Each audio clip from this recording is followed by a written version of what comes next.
Now, AI and automation are obviously very hot button topics these days. Everyone and his cousin is talking about the topic.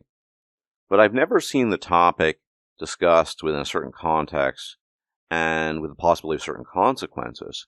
And that is my hypothesis right now, working hypothesis, that long-term AI and automation might permanently put the beta bucks model of marriage and reproduction out of business. Yes, you heard me correctly. I believe, potentially at least, that AI and automation can put the beta bucks model out of business permanently. Now, we've already seen a lot of damage done to the beta bucks model due to the internet and the proliferation of what the internet does, which is it enhances the value of lookism because of dating sites, and it's the way that works. As all of you probably know, the nitty-gritty of it is when you don't have time to actually meet a person in real life, what do you do as a primitive ape, the ape that we are? You look primarily at the looks, and that's it. And this has been well demonstrated in various experiments, such as speed dating in the early 2000s and much later in abundance in places like Tinder and what have you. And so lookism is kind of supreme these days because of the internet. Now, that sounds bad enough. And if it weren't bad enough, I'm telling you there's some real potential for complete upheaval of the beta bucks model. Maybe not in all parts of the world, but certainly in the West. Now, how will this work? Because right now, in theory, if you are a good enough provider, if you're reliable, if you have a job that pays well, and above all, if you have a job that has status, you might still acquire a wife. Now, she may not like you very much. She may only tolerate you because of your utility, right? And there are various hypotheses and ideas floating around within the context of evolutionary psychology, for example, that even postulate that back in the day, women were just settling because they just didn't have any better options. And this is something I've said as well, and a lot of people think this, and I think it's very plausible. So that model is already dwindling. It's not really a thing as much as it used to be. But the power of AI and automation comes into play here. What happens? Well, who are the people, the men specifically, who can still acquire, say, trophy wives, and still acquire women solely based on status and money? These are men, typically, who are at jobs that earn a lot of money, jobs that in addition to earning a lot of money also provide a lot of status, like a corporate lawyer, or certain types of specialties within the medical profession, i.e. certain types of doctors, such as a neurologist or a radiologist, these sorts of things. These are high status jobs. They're quite lucrative on average. And with these jobs, a lot of men are still able to procure work for the purposes of reproduction and partnering up with women.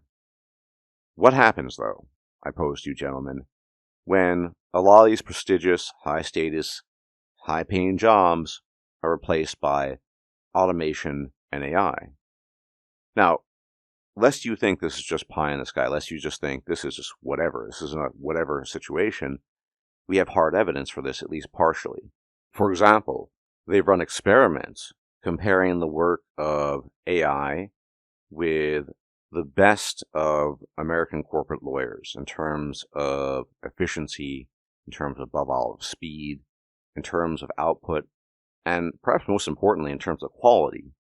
And lo and behold, perhaps surprising to some people, but unsurprising to a lot of people, the AI outperformed the human lawyers in every respect, and most importantly, the quality was better, and even more importantly in this case, it did it in almost an instant. And the fact of the matter is, when you look at a job like that, who are you going to pay long term? You're going to pay an AI? Well, the AI doesn't need to be paid. The AI doesn't need to take coffee breaks. The AI doesn't need to take lunch breaks. The AI doesn't have relationship stress or problems in the family. The AI just does what you tell it to do. And this is but a glimpse of a potential in the future. Because here's the thing. If prestigious corporate jobs, and even medical jobs, for example, I've already mentioned radiology and neurology, well, those are branches of medicine that require a keen eye, a lot of intelligence, analysis, and again, there are instances of AI looking at and analyzing MRIs, X-rays, this sort of thing, and wholly outperforming the humans who normally would do it. Now, will this affect every sector equally? Obviously not, but there are a lot of prestigious, well-paying jobs out there that rely on analysis, that rely on certain passive skills that an AI, frankly speaking, is much better equipped to take care of than any human out there. And if this happens sufficiently and in sufficient numbers, percentage-wise, there are going to be some real problems. Why? Because these types of prestigious jobs, long-term, right? Well-paying, prestigious jobs, corporate law, certain types of doctor jobs, architecture and engineering, yet more fields that would be affected by this. These jobs tend to pay relatively well, some of them much more so than others, and they do confer a certain status upon you.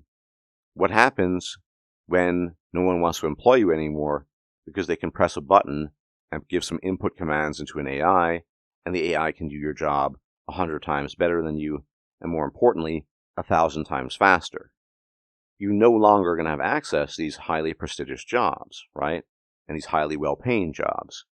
What happens, of course, as a consequence of that, is that the beta bucks model of basically funding your relationship and or marriage and or reproduction vis-a-vis the money you earn and the status that coincides with that money, that model will be reduced, if not outright destroyed completely, by a potentiality like this.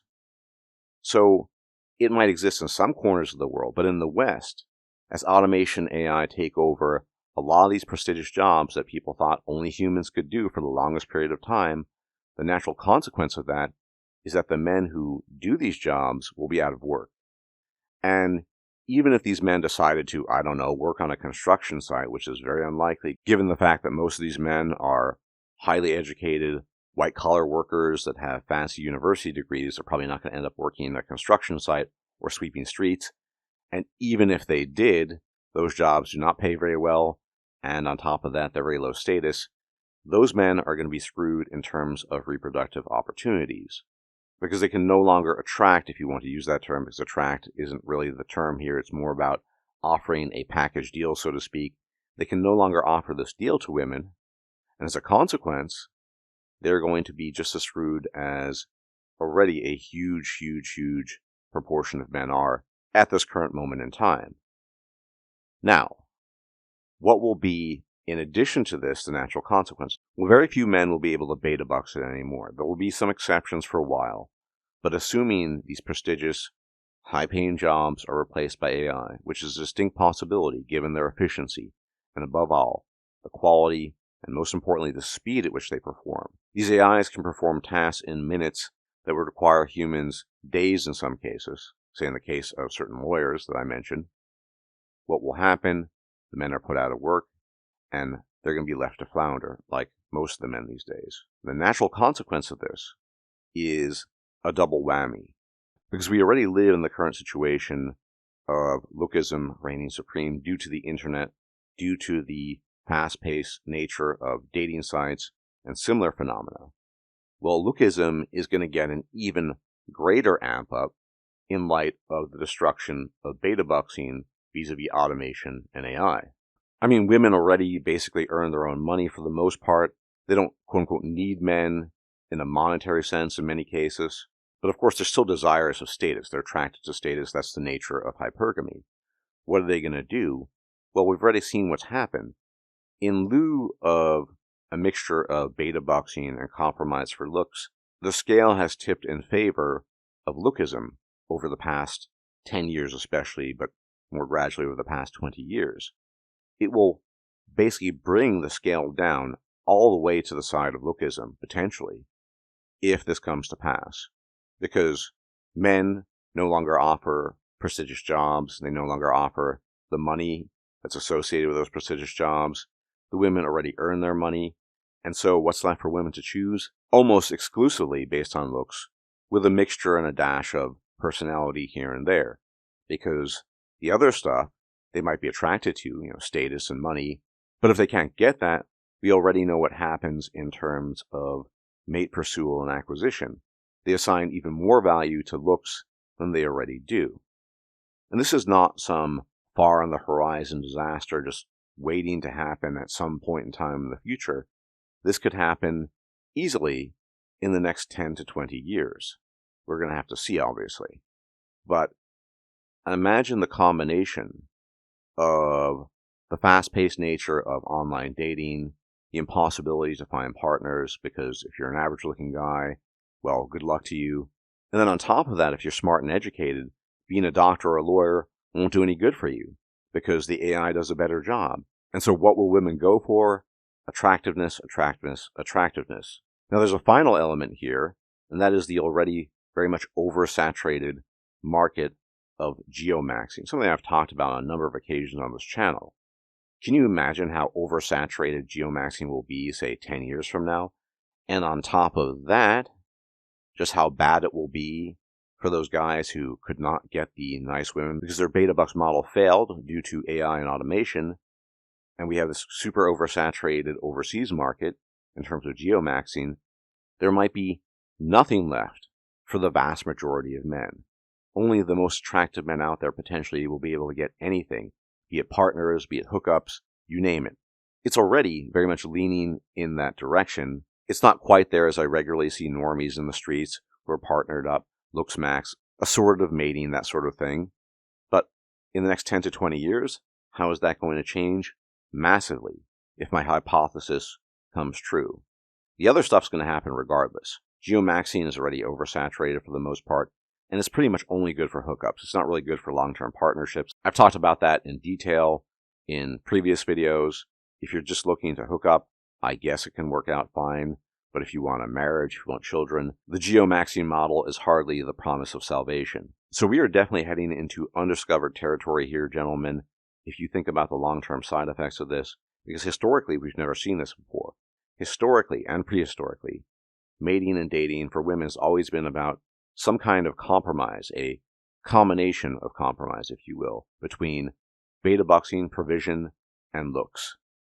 And now it's moving towards looks ever more quickly. If this comes to pass, it might be entirely based on looks, with a smattering of personality here and there. But in any event, as always, thank you for tuning in. Many special thanks to my patrons on Patreon. You guys are the best. This channel could not exist without you. Thank you so much. You have my everlasting gratitude. And if you can hit the bell icon to be informed of my videos, so you get notifications, you'd be much appreciated as well. And the usual YouTube jazz of liking the video, commenting, subbing, sharing the video. I would appreciate that too. If I'm still alive, I'll check out next time. Until then, may the gods truly watch over you. Bye-bye for now. If you liked this video, please like, share, and subscribe. And if you enjoy my content, please consider making a donation or becoming a patron. Thanks for watching.